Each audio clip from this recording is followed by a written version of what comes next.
오늘 하나님의 말씀은 성서정과 대림절 셋째 주일 말씀입니다.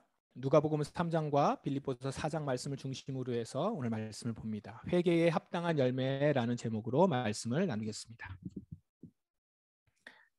오늘 본문 말씀은 지난 주일 말씀에 이어집니다. 지난 주일 말씀이 누가복음 3장 1절부터였어요. 오늘은 누가복음 3장 7절부터 그 말씀이 이어지는 말씀입니다. 지난 주일 말씀 기억하세요? 세례 요한이 회개의 세례를 전파하는 내용이었습니다. 세례 요한은 예수님을 기다리는 삶을 사는 그 사람의 표본이었어요.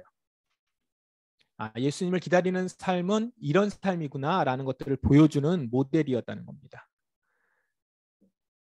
다시 오심을 기다리는 사람은 회개의 세례를 전파하는 삶을 산다라는 것을 우리는 보았습니다.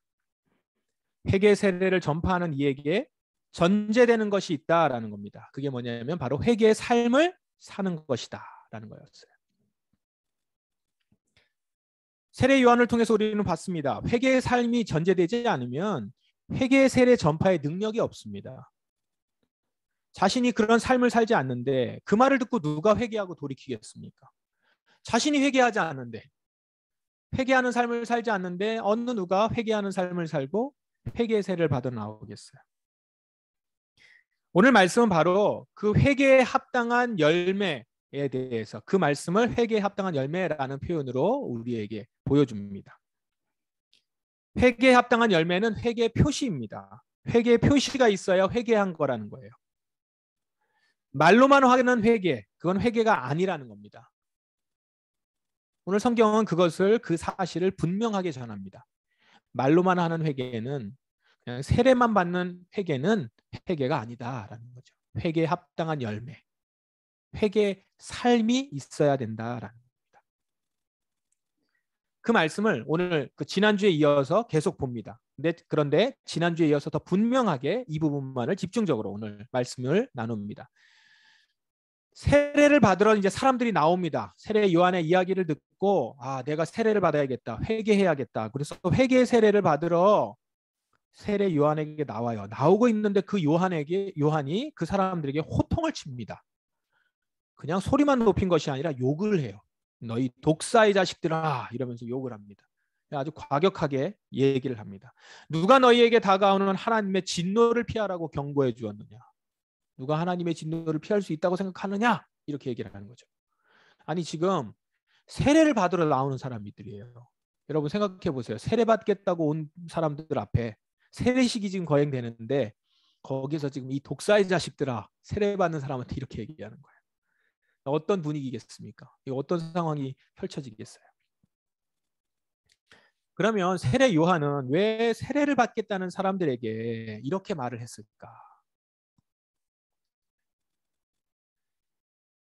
이들이 회개를 오해하고 있다라는 겁니다. 너희는 회개에 알맞은 열매를 맺어라 라고 얘기를 하거든요. 세례를 받으면 회개를 하는 것이다 라고 착각을 하고 있다라는 거예요. 그 착각하는 자들에게 이렇게 강력하게 얘기를 하면서 그것을 깨는 겁니다. 그러면서 이런 모습으로 꼬집죠. 너희가 속으로 아브라함이 우리 아버지다 라고 말하지 마라. 이 무슨 말이냐면 나는 아브라함 자손이야. 그러니 구원받는 것에 문제가 없어. 이렇게 말하지 말라는 거예요. 이렇게 생각하지 말라는 겁니다. 이런 확신은 큰 착각이라는 거예요. 세례 요한은 말합니다. 아브라함 자손이라는 그 사실이 너희가 혈통적으로 아브라함의 자손이라고 구원받는 것 아니라는 거예요. 하나님은 이 돌로도 아브라함 자손을 만들 수 있는 분이다. 아브라함 자손이라는 것 자체가 너희 구원받았다는 표시가 아니라는 거예요. 중요한 것은 아브라함의 자손이면 아브라함 자손답게 살아야 된다는 거죠. 혈통으로 아브라함 자손이라고 그것이 구원을 받는 구원의 보증이 아니라는 겁니다. 회개의 세례를 받았다고 구원을 받은 것이 아니에요. 회개의 세례는 하나의 상징적인 표시일 뿐입니다. 회개는 회개에 합당한 열매를 맺어야 회개인 것이죠. 합당한 열매를 맺어야. 말이 중요하지 않다는 게 아닙니다. 나는 회개했다라고 말을 하지만 그 말한 것은 회개에 합당한 열매를 통해서 증거된다라는 거예요. 너의 말이 진짜구나. 라는 걸 알 수 있다라는 거예요. 도끼가 나무 뿌리에 놓여 있대요. 열매를 맺지 못하면 나무는 잘려서 불 속에 던져진답니다. 회개에 합당한 열매. 너라고 하는 사람이 회개에 합당한 열매를 맺지 못하면 그것은 회개한 것이 아니기 때문에 주님이 오실 때 도끼가 나무 뿌리에 놓여서 나무를 자르듯이 구원의 대상이 아니요 심판의 대상이 된다라는 것입니다. 도끼가 나무 뿌리에 놓여 있다. 주님이 다시 오신다. 열매를 맺지 않으면 그 나무는 잘려 불에 던져질 것이다. 회개의 열매를 맺지 않으면 오히려 그는 회개했다는 말이 거짓이 추가가 더 되는 것이죠. 가중 처벌이 되는 겁니다. 요한의 이런 호통에 사람들이 묻습니다. 그러면 우리가 어떻게 해야 합니까? 어떻게 사는 것이 회개에 합당한 열매를 맺는 삶입니까? 세 부류의 사람이 차례로 나와서 물어요. 그리고 요한은 그들에게 차례로 대답을 합니다. 먼저 사람들에게 옷이 두 벌 있는 사람은 하나도 없는 사람에게 나눠주고 양식이 있는 사람도 이와 같이 해라 라고 얘기를 해요. 자신의 것을 내어서 함께 나누고 나누어주는 삶을 살라라는 거죠. 그리고 이제 세리들이 묻습니다. 그러자 세리들에게는 세금을 거두도록 지시받은 액수 이상으로 거두지 말라. 이렇게 얘기를 해요. 정직한 삶을 살라라는 것이죠. 더 많이 걷고 과도하게 걷고 비리를 저지르지 말라라는 거예요. 군인들이 나오니까 군인들에게 얘기합니다. 사람들로부터 강제로 돈을 뺏지 말라. 거짓으로 고발하지 말아라. 그리고 임금으로 받는 돈을 만족하게 여겨라. 악한 일을 멈추고 탐욕을 부리지 말고 만족한 삶을 살라는 거예요. 자, 지금 이 세 부류의 사람에게 세 가지 회개에 합당한 열매를 이야기했습니다. 어떤 의미가 담겨 있습니까? 이 세 가지가 보여주는 것이 뭐예요? 첫 번째, 이런 의미를 볼 수 있습니다. 회개에 합당한 열매는 원래 우리가 있어야 되는 자리로 돌아가야 된다는 의미, 그것이 담겨 있습니다. 우리가 원래의 자리로 돌아가야 된다는 의미. 회개라고 하는 것은 회복이에요. 원래 자리로 돌아가는 거거든요. 돌아간다라는 것이죠. 그 원래의 모습으로 돌아가는 겁니다. 사람들, 함께 살아가는 공동체, 당연하게 함께 나누는 삶이 있어야 되겠죠. 그 삶으로 돌아가라는 거예요.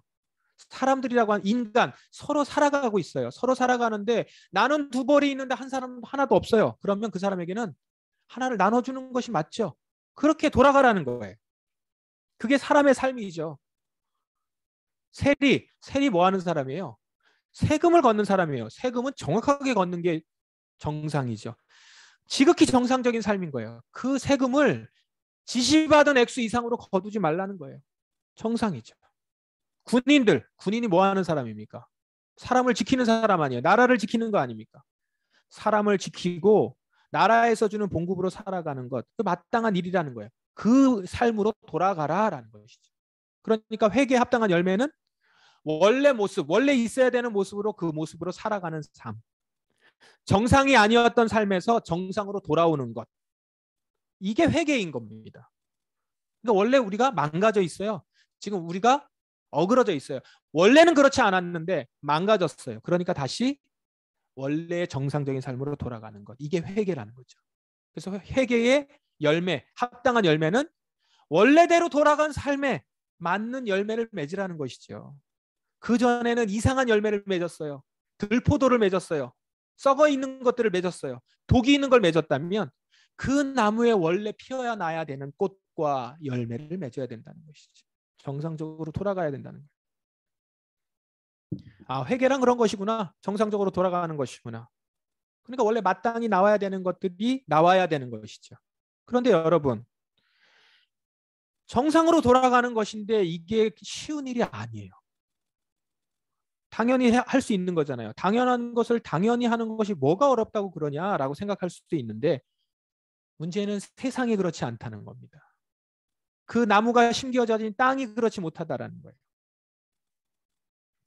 여벌이 있는 옷을 나눠주라는 것. 내가 하나 남는 거를 나눠주라는 것. 여분이 있는 것을 이웃과 나누라는 것. 남는 거 나누라는데 뭐 어렵겠냐 싶지만 문제는 사람들 모두 다 남는다고 생각하지 않는다는 거예요. 난 여전히 부족해라고 생각한다는 거예요. 나는 다른 사람들보다 갖지 못했어라고 생각한다는 거예요.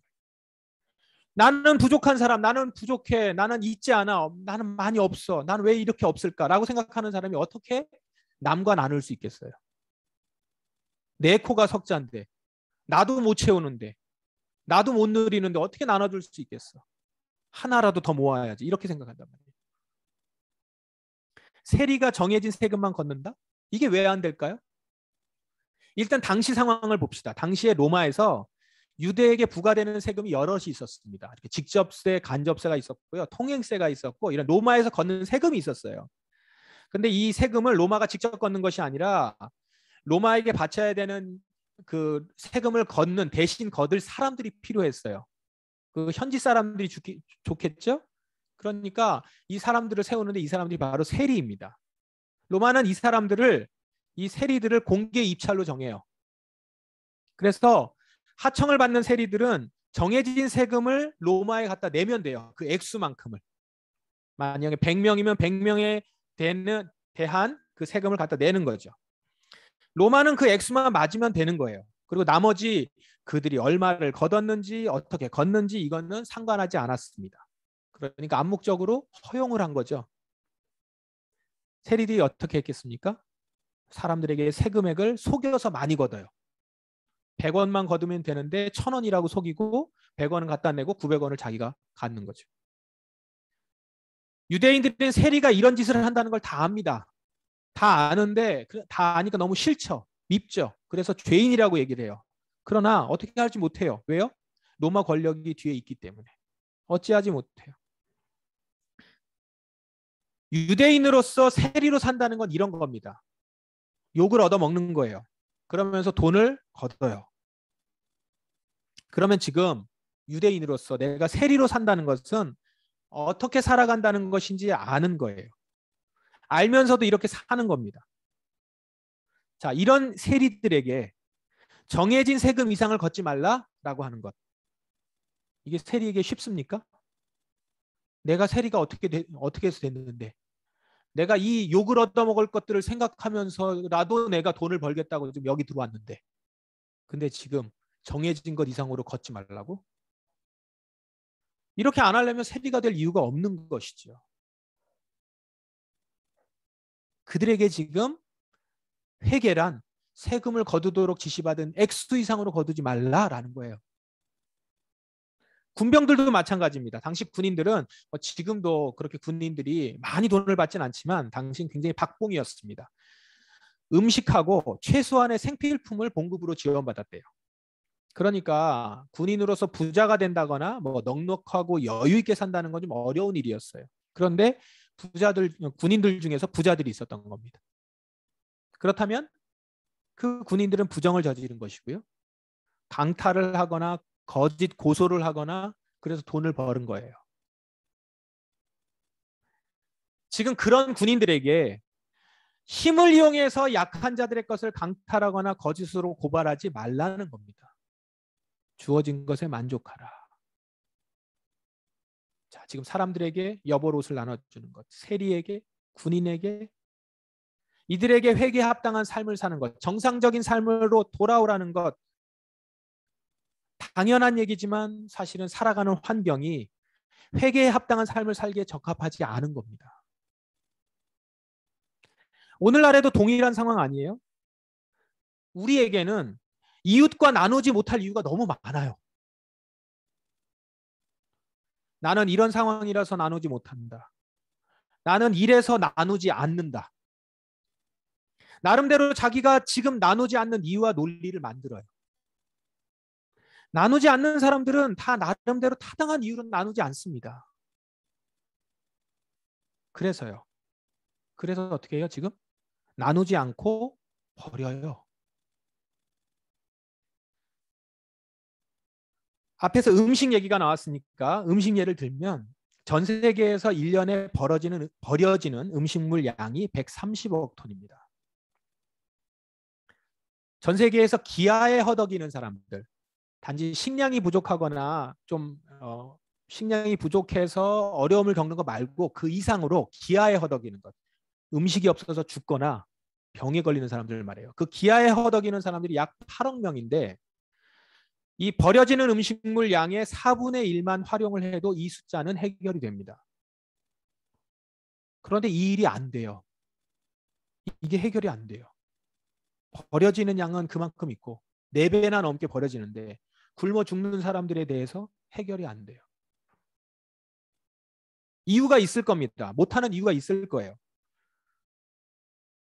그러나 무엇보다 이겁니다. 이 일이 그렇게 해서 가난하고 이 기아에 허덕이는 사람을 먹이는 것이 중요하지 않은 거예요.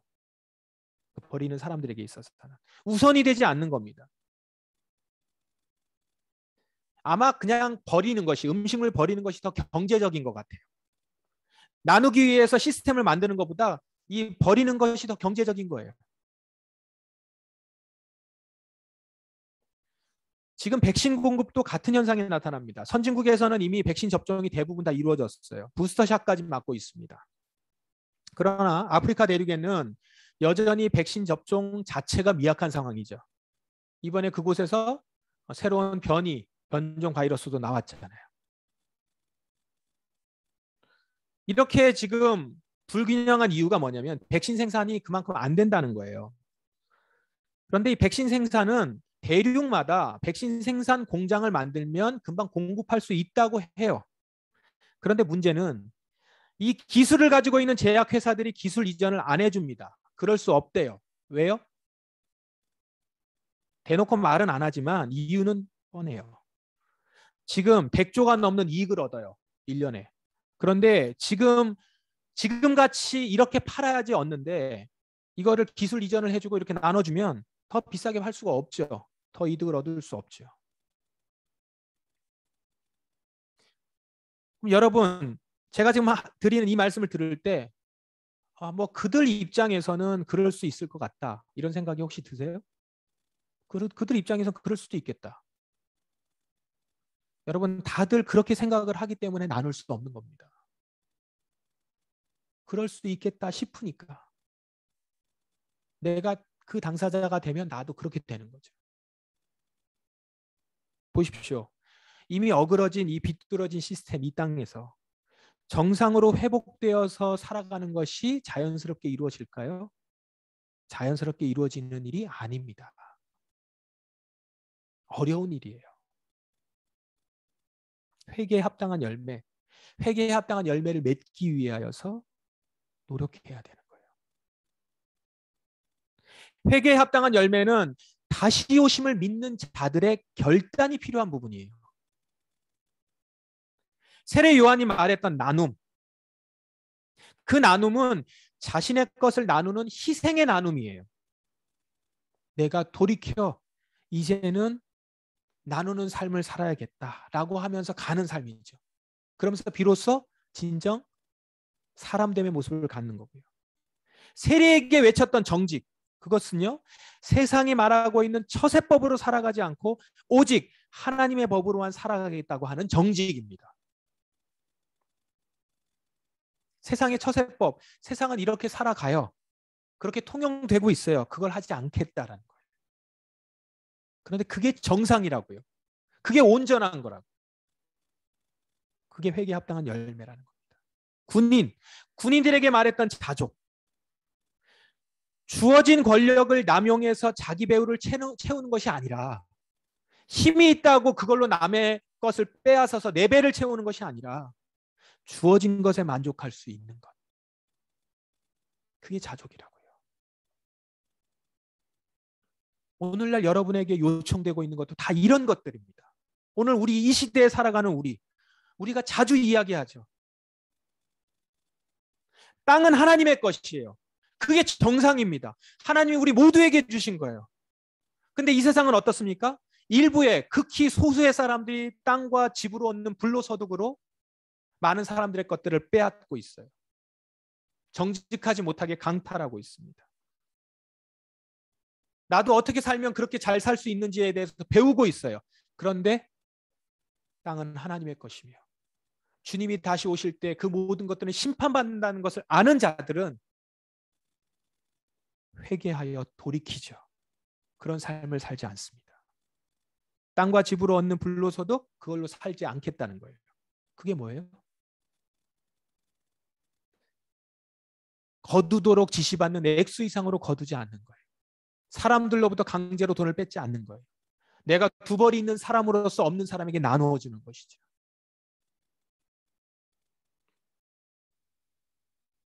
이것이 주님이 다시 오심을 기다리는 자들의 모습이라는 겁니다.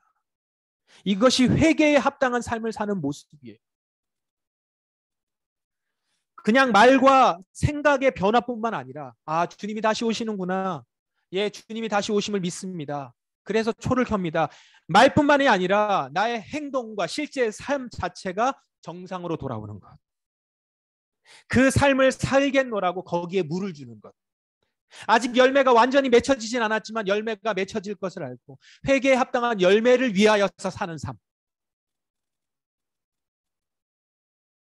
그 모습이 주님이 다시 오심을 기다리는 자들의 삶의 모습이라는 것입니다. 그리고 본인이 그런 삶을 살 뿐만 아니라 이렇게 죄로 비뚤어진 삶을 사는 것이 당연하게 느껴지는 세상에 이렇게 살아가는 것이 지금 세리들처럼 그 군인들처럼 살아가는 것이 당연하게 느껴지는 세상에 대해 우리는 나가는 거예요. 죄와 비리를 저지르며 사는 것이 정당화될 구조가 되지 않도록 그렇게 살지 않아도 될 수 있는 세상이 되도록 모두가 돌이켜서 정말 정상으로 온전하게 살 수 있는 환경이 되도록 공적인 영역에서 제도와 정책을 바꾸는 일에 목소리를 내고 행동하는 것 또한 회개에 합당한 삶을 사는 모습입니다.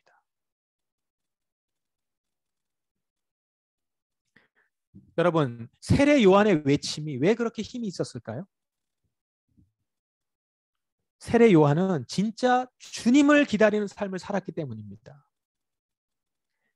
단지 회개를 외친 것이 뿐만 아니라 본인이 회개에 합당한 열매를 맺는 삶을 살았어요.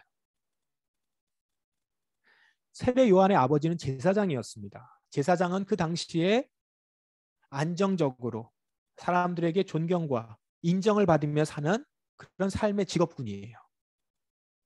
그리고 그 아버지가 제사장이었다는 것은 요한도 제사장이 될 수 있는 사람이라는 거예요. 그 자격이 있고 그 길로 갈 수 있는 사람인 겁니다. 그렇게 살면 커서 당시 사회에서 무난하게 안정적으로 그렇게 살아갈 수 있는 거예요. 그렇게 살아간다고 나쁜 게 아니에요. 또 나쁘게 느껴지지 않아요. 그러나 세례 요한은 광야로 나아갑니다. 주의 오심을 예언하는 자로 자신을 드립니다. 약대 토롯과 메뚜기를 먹고 살면서 주의 오심을 외쳤어요. 그냥 나에게 주어진 환경대로 살아가는 그 삶이 온전한 삶이 아님을 발견합니다. 그래서 돌이켜 회개에 합당한 열매를 맺고자 광야로 나갔다는 거예요. 안락한 삶과는 거리가 멀었죠. 그러나 그 삶은 주의 길을 예비하는 삶이었어요. 그 외침 뒤에서 예수님이 오셨습니다. 그의 말이 옳았음을 예수님이 오셔서 인정하셨습니다. 회개에 합당한 열매를 맺었죠. 그런 그가 회개의 세례를 전하니 그의 소리에 귀를 기울인 거예요. 진짜 뭐가 있구나. 진짜가 있구나. 나의 삶이 정상적이지 못한 것이구나. 주님이 다시 오셨을 때 우리의 삶을 돌아보시겠구나. 그 앞에 뜨끔한 거죠. 그러니까 어떻게 살아야 됩니까? 묻는 거 아닙니까? 구원의 복음이 세례 요한의 그 삶을 통하여서 전해지고 있는 것입니다. 우리 사랑하는 포도나무 성도 여러분, 우리는 주님이 다시 오실 때까지 기다리며 회개에 합당한 열매를 맺는 사람들이에요. 생각과 말뿐만 아니라 행동과 삶 전체가 정상으로 돌아와 살아가는 삶 말입니다. 우리가 예수님을 기다리는 것은 아무것도 하지 않는 것이 아닙니다.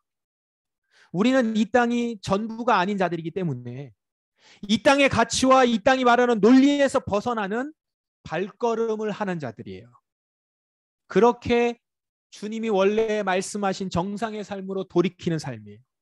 말뿐만 아니라 삶으로.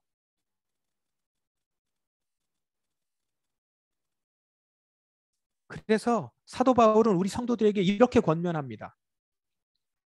여러분이 선하고 친절하다는 것을 모든 사람이 알도록 행동하십시오. 여기에 이면에는 그 말이 들어가 있는 거죠.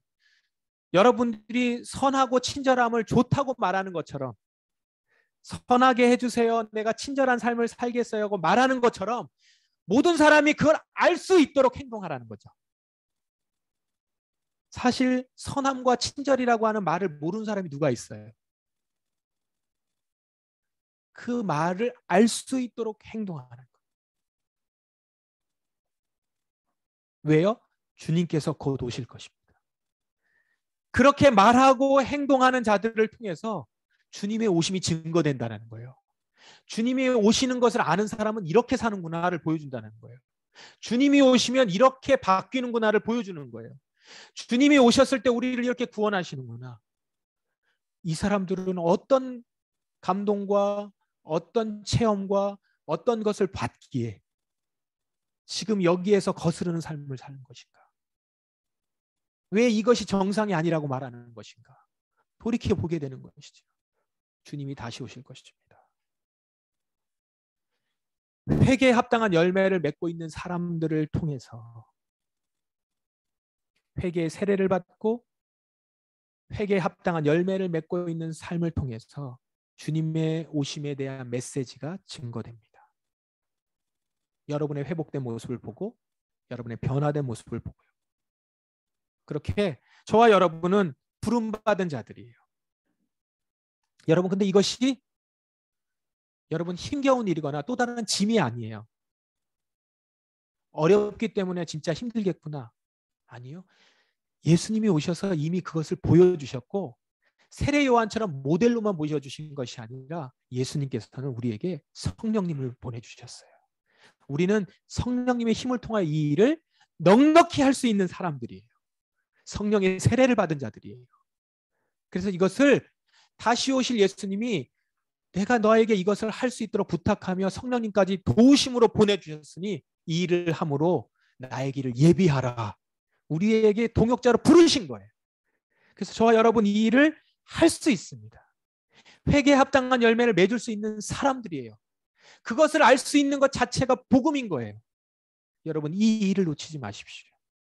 이 대림절 주님의 다시 오실 때에 우리에게 회개에 합당한 열매를 맺은 것 이상으로 심은 만큼, 아니요, 심은 것을 가지고 키우셔서 그것으로 거둘 수 있는 의의 열매를 우리에게 주시겠다고 약속하신 예수님의 말씀을 기대하며 오늘 우리는 여러분의 선함과 친절함을 모든 사람에게 알도록 행동하는 자로, 회개에 합당한 열매를 드러내며 전파하는 자로 여러분을 사는 것입니다. 그렇게 살도록 저와 여러분을 부르셨습니다.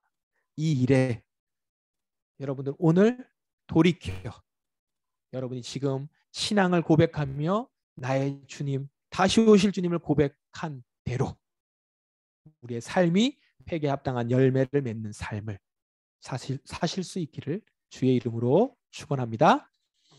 같이 기도하겠습니다. 이 시간 하나님, 주님의 말씀을 믿습니다. 예수님 다시 오신다 약속하신 당신의 말씀을 지금 신뢰합니다. 주님이 오실 때에 나의 모습을 보며 나의 합당한 열매를 맺었음을 기뻐하시며 칭찬과 상급을 주실 것을 믿나이다. 그래서 주님 오늘 이 땅에서 이제 이 땅에서의 그 논리와 이 땅에서의 법칙으로 살아가지 아니하고 하나님 나라의 법으로 살아가겠습니다. 돌이켜 주의 다시 오심을 바라보며 오늘을 살아가겠습니다. 아버지여, 그 발걸음을 떼는 것이 처음에는 힘겹고 어려울지라도 성령 하나님 도와주시옵소서. 우리가 그 길을 넉넉히 걸을 수 있도록 해주시옵소서. 그래서 주의 다시 오심을 예비하는 길이 되게 하옵소서. 회개에 합당한 열매를 맺게 하소서. 나의 생각이, 나의 마음이 회심하게 하시고, 나의 주머니가 회심하게 하시고, 나의 인생이 회심하게 하옵소서. 이 시간 함께 기도하겠습니다.